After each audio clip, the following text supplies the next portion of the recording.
Hi guys, and welcome to Shelley's Everyday Adventures. Today I want to talk about retirement.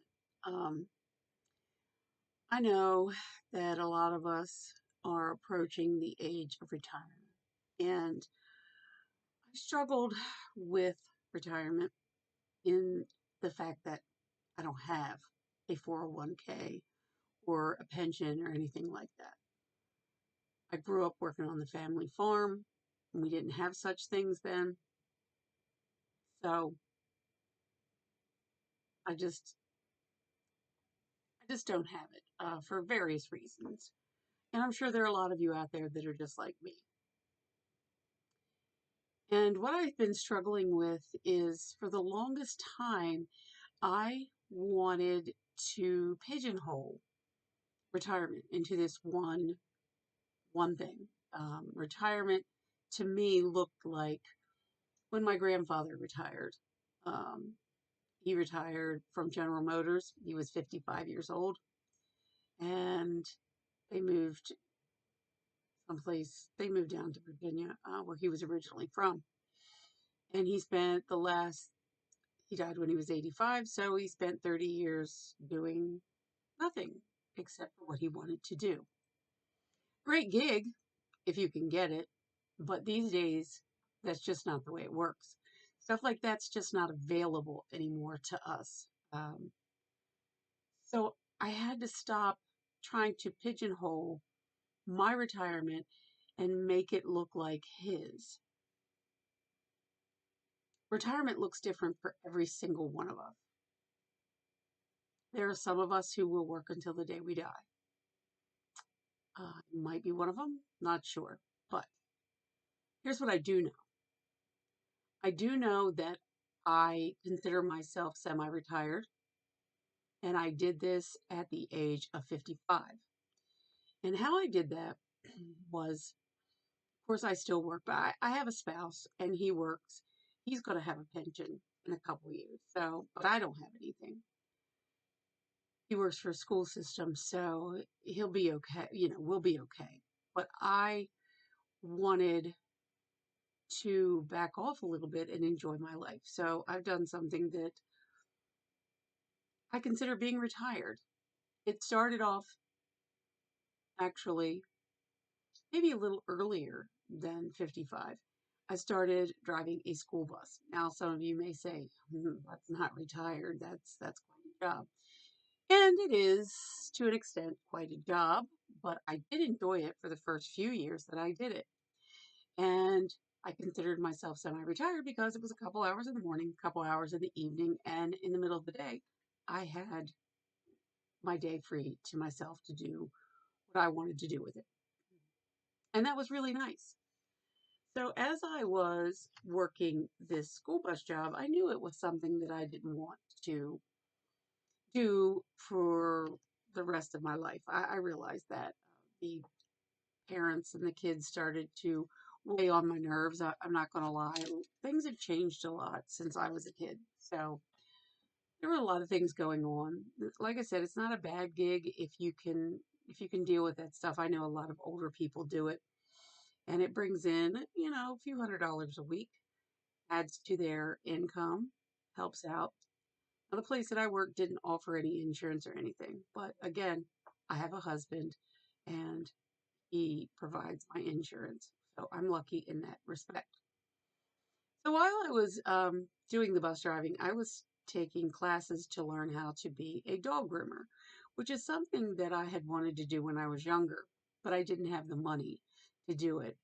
Back in the early 90s, it was $3,000 to learn. I'm sure it's much more now. But I started taking these classes at the local community college and I started building my business. And it started out slow, of course, just like any business, but it grew. It grew pretty quickly, actually, after the first initial mm, probably year, probably a year. After that, it started growing in leaps and bounds. And after 2 or 3 years, I don't remember exact dates, but I was able to quit driving the bus. I could solely concentrate on my dog grooming business, and it boomed. I was grooming constantly. It was sometimes 6 days a week, 8 o'clock in the morning till sometimes 7, 8 o'clock at night. I had people that I hired to help me. It got overwhelming. That I didn't consider being retired, so to speak. At that point, it had become a full-time job. It became extremely overwhelming. So I knew that I had to make some changes and kind of cut back a little bit. As I was getting older, I'm a 50 something Gen Xer. As I was getting older, things started to hurt here and there more, and lifting big, heavy dogs was really causing me back problems, lower back problems. So I realized that I had to make some changes. So I backed down to just myself and only grooming the dogs that I could handle. That cut out a lot of people, and it did cut down on my income, but it increased my freedom. I sat down and I realized this is what I would like to make per week, per month, so that I can balance the dog grooming with travel and the things that I wanted to do. Now, the great thing about the job of dog grooming and in my own business is I made my own hours.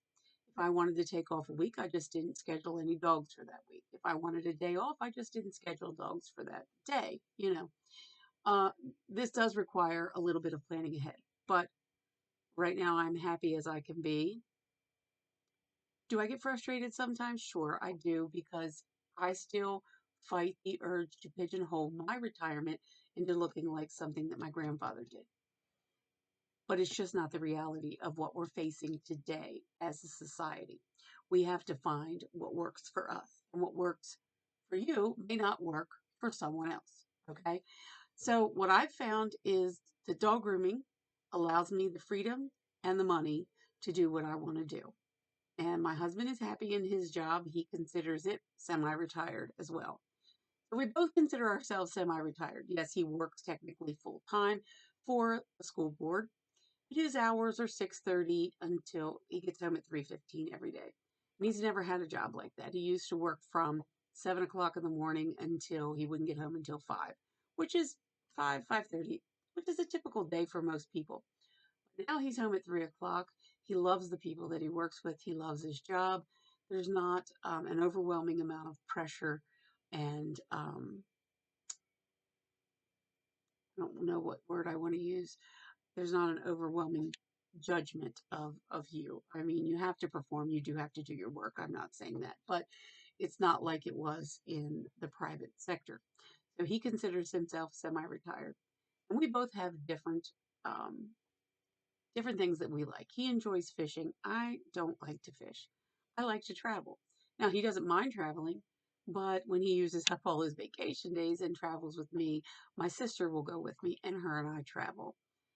She's helping me out in my grooming shop now. So we're both sort of semi retired and enjoying some travel.